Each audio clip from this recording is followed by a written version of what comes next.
Lucas entrou no café à beira-mar com o passo lento de quem busca um refúgio contra a pressão que o acompanha desde a infância. O cheiro de café fresco misturado ao sal do mar enchia o ar, enquanto o som das ondas quebrando suavemente contra a parede de vidro criava um ritmo constante. Ele dirigiu-se imediatamente à sua mesa favorita, um canto de madeira clara perto da janela onde costuma observar o horizonte e tentar silenciar as cobranças do pai e as expectativas da mãe. Hoje, porém, aquele lugar que sempre foi só dele estava ocupado por uma presença inesperada. Uma jovem sentada à mesa tinha os cabelos presos em um tranço solto e, ao pescoço, um colar de concha que capturava a luz do sol e lançava pequenos brilhos sobre a superfície da mesa. Lucas sentiu o coração acelerar ao perceber que alguém havia tomado seu espaço sem pedir licença. Ele ficou na porta, hesitante, perguntando em silêncio se aquele era realmente o seu lugar ou se havia se enganado ao lembrar das coordenadas da mesa.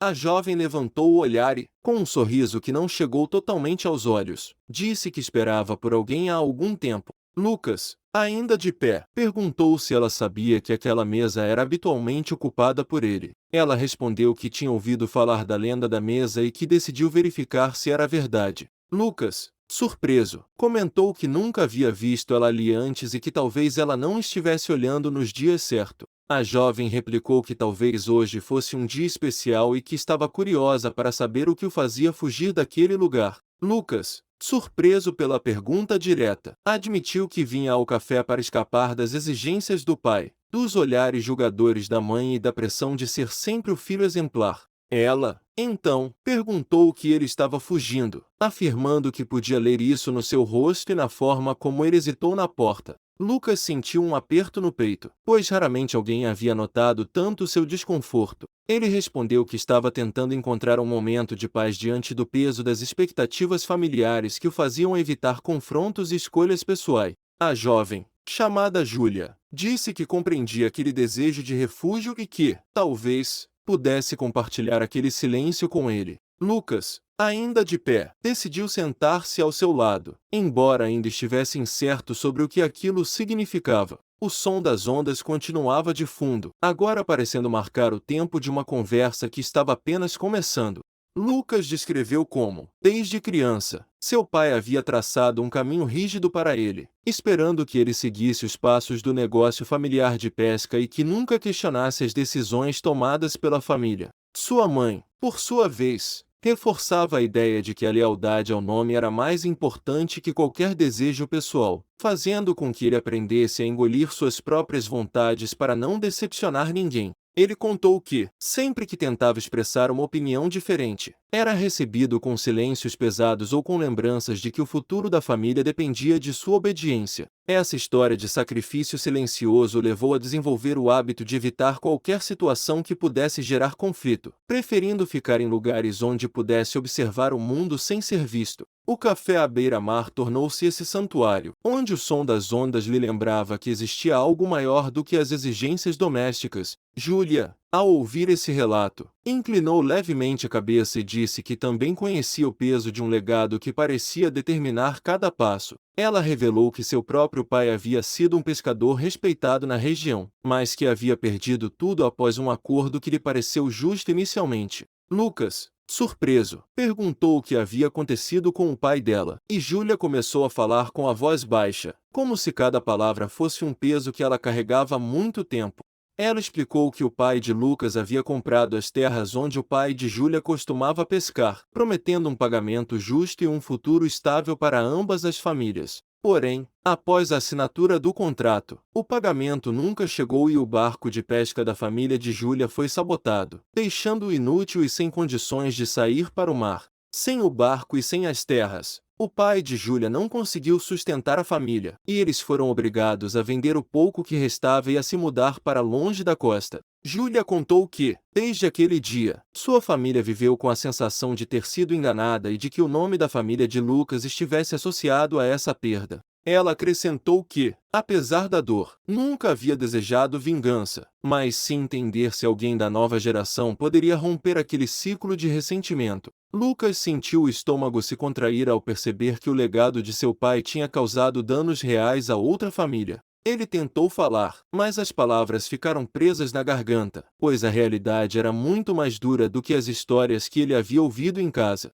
Júlia, então, disse que sabia da conexão entre suas famílias desde o primeiro dia que o viu no café, e que havia decidido se aproximar para observar se ele seria diferente do pai. Ela explicou que esperava ver se ele teria a coragem de questionar o passado ou se simplesmente repetiria os mesmos padrões de silêncio e obediência. Lucas, ouvindo isso, sentiu o rosto aquecer e as mãos suarem, pois a acusação era direta e ele não tinha como negar o que havia sido feito. Ele respondeu, com a voz trêmula, que não era seu pai e que não permitiria que o passado definisse quem ele era. Júlia, após um longo silêncio, colocou a mão sobre a mesa, perto do colar de concha que ela usava constantemente, e disse que, se ele realmente quisesse provar isso, precisaria ficar ao seu lado mesmo que isso significasse enfrentar a tempestade que viria. Lucas, então, estendeu a mão hesitante, mas firme, e Júlia colocou a dela na dele, fechando os dedos em um aperto que parecia prometer algo novo. O som das ondas, agora mais forte, parecia provar aquele gesto, enquanto o vento trazia o cheiro de sal e de possibilidades.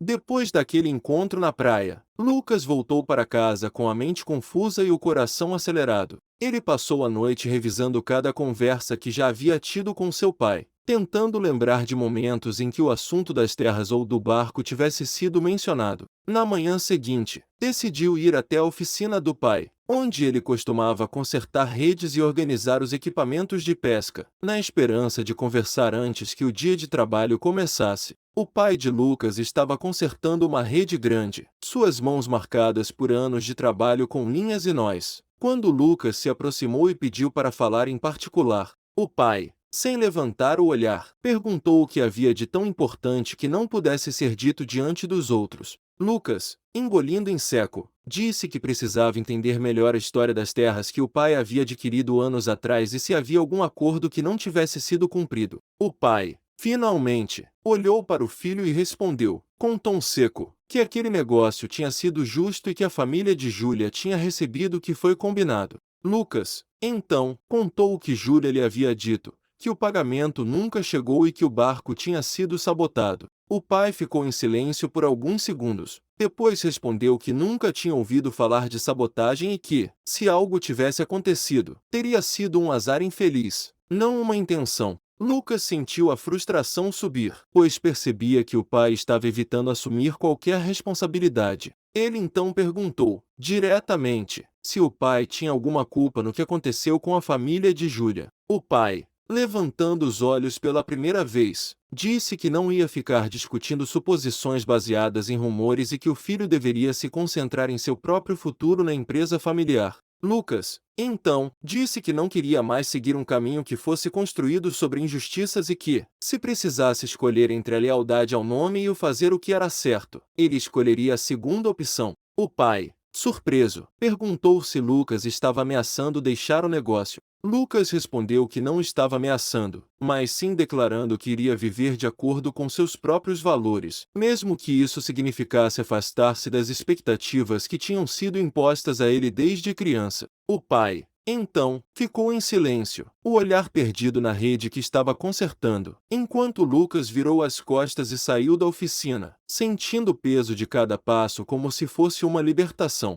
Naquela tarde, Lucas voltou ao café à beira-mar, mas desta vez não foi para se esconder. Ele foi até a mesa favorita, agora com Júlia ao seu lado, e pediu 2 xícaras de café. O som das ondas continuava de fundo, agora parecendo marcar o ritmo de uma nova fase. Júlia, ao sentar-se, ajustou levemente o colar de concha que usava constantemente, como se aquele objeto fosse um lembrete tangível do que havia superado juntos. Lucas, então, contou ao pai, por meio de uma mensagem que enviou mais tarde, que havia decidido abrir um pequeno negócio de turismo ecológico na costa, oferecendo passeios de barco que respeitavam o meio ambiente e que contavam a história verdadeira da região, incluindo os erros do passado. Ele explicou que queria que as futuras gerações conhecessem tanto a beleza do mar quanto a importância de agir com integridade. Júlia, ao ouvir isso, sorriu de verdade, os olhos finalmente refletindo a alegria que antes estava escondida por trás da cautela.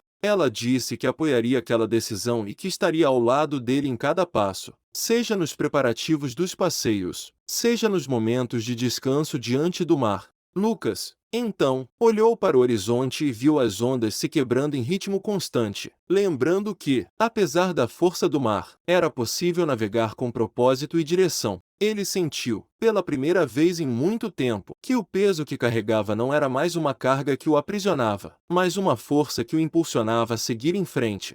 O casal permaneceu sentado na mesa favorita, trocando ideias sobre rotas, sobre como contar a história da região de forma honesta e sobre como construir um futuro que não repetisse os erros do passado. O som das ondas, o cheiro do sal e o brilho do colar de concha criaram um cenário que parecia selar um novo começo. Lucas, então, decidiu que, daquela manhã em diante, não mais evitaria confrontos quando fossem necessários, mas enfrentaria-os com a coragem de quem já havia escolhido o caminho da verdade. Ele sabia que o caminho seria desafiador, mas também sabia que, ao lado de Júlia e com o mar como testemunha, teria a força necessária para construir algo que fosse verdadeiramente seu.